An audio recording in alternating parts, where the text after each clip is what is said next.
So it's a new day, a new dawn, and we've just gotten some new Francis Ngannou slander, stories from Dana White. So as we all know, there's been quite the character assassination campaign against Francis Ngannou, led by Dana White, coincidentally, ever since he left the UFC. Francis isn't a good guy. He plays the good guy. I don't understand the language, and, so he seems like he's a nice guy. He's not. And he's just not a guy that I wanted to be in business with. But with how loved Francis Ngannou's been by the MMA community, especially after, he dropped Tyson Fury in boxing that one time, to then have his character brought into question by none other than Dana White of all people, yeah, people weren't having it. I mean, it's the equivalent of John Jones giving you a lecture on why you shouldn't hit women.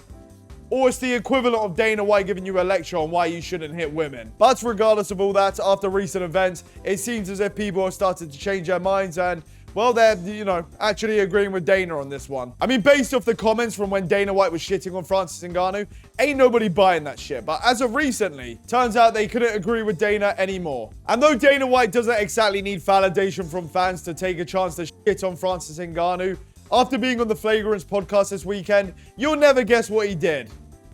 Actually, you probably will guess. He shitted on Ngannou again. Everybody has this thing about Francis Ngannou. Francis Ngannou is a bad guy. He's not a good guy. He plays the whole, I don't understand the language, and he tries to come off like he's a fucking nice guy, you know what I mean? I mean, to be fair, it is his third language. I don't know if it's his mastermind idea to just have broken English so he can get away with murder. And people go, oh, the language barrier probably. No, there's no fucking language barrier with this guy. He's a bad guy. So he's going in to fight Stipe Miocic in Boston. And he knows he's gonna fucking kill Stipe, right? So after the press conference, we're walking down this hallway and he comes over to me and he grabs me. And he says, let me tell you what's gonna happen. His English is fucking great, okay?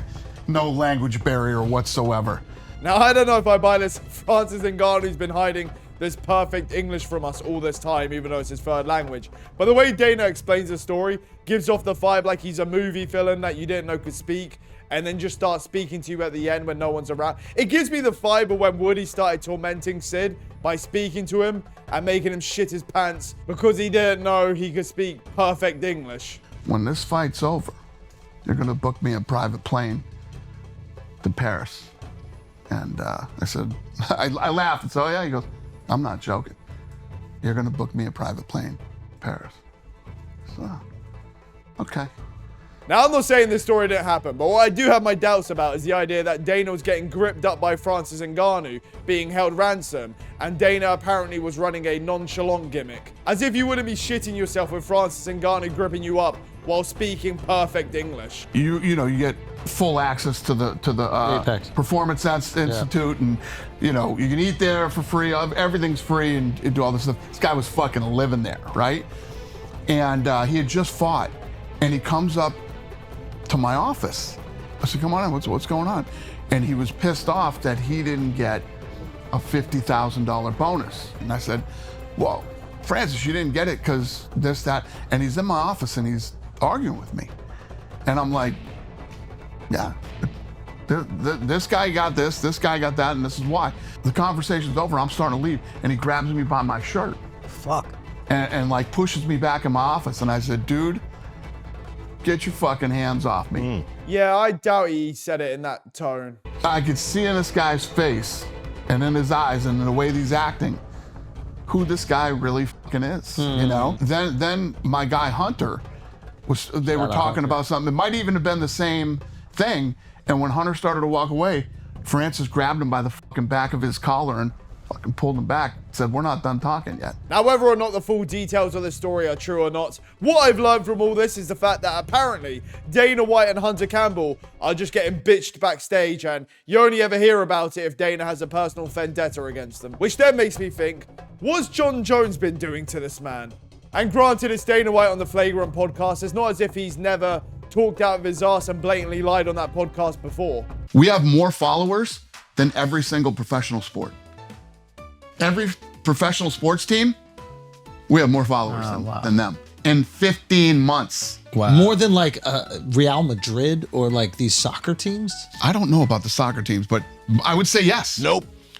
Top 5 largest YouTube shorts on UFC's channel. We're number 1, 2, 3, and 4 on UFC. channel. We have over 1 billion YouTube views, right? When I hit you with fucking numbers, you can't. There's no, you can't refute it. We have more views than any Taylor Swift video ever posted. So yeah, not as if Dana isn't one to just yap out of his ass if he wants, but there seems to be accounts from former employees with the same sentiment saying, I hadn't heard this story before. I believe it 100%. Francis was a terror at the UFC office when I worked there. He'd show up over and over, walk around the offices, standing over people's desks, and making staff very uncomfortable. Now, some of it was he was a huge man from a different culture speaking English as a third language, and there is such thing as being proactive, and there's also bullying. He struck me as a bully. You then have a reply asking, do you have any specific stories in particular of that behavior? I'd be super interested to hear them. It's 8 years or so some of the specifics are hazy, but one I witnessed myself was him standing over one of the women who designs the UFC key arts and wanting changes. Don't misunderstand, nothing like putting his hands on anyone, you know, unlike certain people. But he's a big scary dude and he had no business standing over people's desks telling them what he wanted. Almost all fighters are their worst selves fight week, the pressure, the weight cuts, etc. Francis was unreal obnoxious to people just doing their jobs. Now, at the end of the day, it's all he say, she say. You can believe what you want on this. I will say it's funny to say he's a big, scary dude, as if, no shit, he's the heavyweight champion of the world. Like, yeah, he's the baddest man alive. Like, what? Is that his? That's not even, was that his fault? Maybe he should have been more considerate and, you know, put on a funny hat or something to look less like the baddest man alive and scare everyone, I guess. And at first, I thought everybody was against Dana White on this, based off the likes and dislikes on the video. Yeah, it turns out the co-host Akash Singh, who I thought was just there to laugh at all of Andrew Schultz's jokes, yeah, he's been getting shitted on by the internet because, well, his wife's been posting shit like this. Akash only dates brown. Akash has been with one girl in his life who is his wife. That's my wife. That's an So Indian this woman. is like loyal through and through. Sometimes I get so painfully nostalgic for college. I was popping my pussy and living my best life in these white boy frat houses. I'm actively trying to have an orgy because, and you haven't seen Nat. Is an embarrassment. Basically, in MMA terms, he's going through his Ian Gary arc. Whatever side you are on the whole Ngannou's a bad guy accusations, what's hard to deny is, well, this. So this guy's not a good fucking guy. He's a bad guy. And if you look now he's over and he's done a deal with PFL in Saudi Arabia. And now he's asking to fight, you know, me and John Jones need to fight. And biggest fight of all time can only happen with John Jones and Francis Ngannou. I'm sure they wish they never fucking signed him. Really? You know what I mean? Yeah. And I don't have to hear one word from any of those guys over there to know. Because I know. I've dealt with him. I know who he really is. And yeah. Because, yeah, after all the debate whether or not Francis Ngannou fumbled the bag and then how he proved us all wrong, it turns out all along that this was, well, heist of the century. To be clear, I don't give a about the PFL. Genuinely, they could go bankrupt. I wouldn't give a single fuck. And not that I can really say I give a single fuck about Francis Ngannou's bank account. At least he got paid. I'm happy for him. But after all of this, it's kind of put his reputation in the toilet, especially with how he's been handling his business as of late. Because this contract that might just be the worst contract in MMA history from a promotion includes a role as chairman, equity owner of PFL Africa, 10 million to show, 2 million to show for his opponent, and a spot on PFL's Global Athlete Advisory Board. And what does PFL have to show for all this? Well, they got 2 boxing events out of it that had nothing to do with them, but 1 PFL fight with Ngannou where they sold 10,000 pay-per-views. Basically, in short term, they, you know, got royally f***ed. Praying for his demise is probably the PFL because they signed a shitty contract with a guy that doesn't deliver any numbers and ticket sales or pay-per-views. So, and they got to keep paying this guy for however long, and good for him.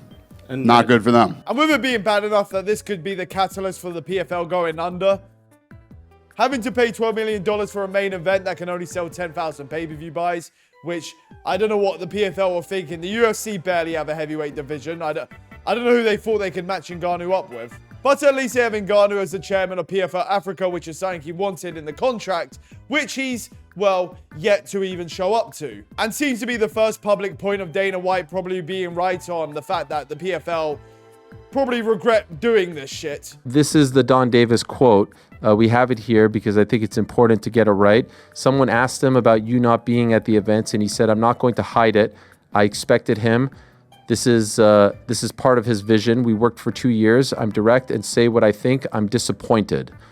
Disappointed in you not being at the first 2 events." A lot of people, I guess, thought that you would be there because it was a big thing, and clearly he thought. What is your reaction and response to this? If you want to know what exactly is the reason why I wasn't there, I wasn't very okay with the first PFL Africa event seeming to be like an undercard. Yeah, I don't know if Ngannou doesn't realize the quality of the PFL, but this first PFL Africa had a title fight along with some of their biggest names on the card. Maybe for the UFC it'd be an undercard, but like, this ain't the UFC. This is literally what you left for. But I hope PFL Africa debut would have at least have his glory, his moment. That first PFL Africa card, I remember it was in mid-July, and the main event was Johnny Eblen versus Costello Van Steenis, Dakota Decheva. Those aren't, part of the PFL Africa movement that you're starting with them, and you wanted it to just be about the African fighters, right? Exactly. Oh, well, that's fair. At least when they did PFL Africa 2, that was filled with African talent, he still didn't show up. Everywhere that I feel respected, everywhere that I feel value, I'll be happy to do that. But that's all for today. Whether or not you believe Dana White or not, that's up for you to decide. I don't really know. But what I do know is Akash and PFL have been very much fun. Sign up to my boy's YouTube channel. That is JG2. And for those who don't, you can do me a favor and you can bend the knee to King Triple C too.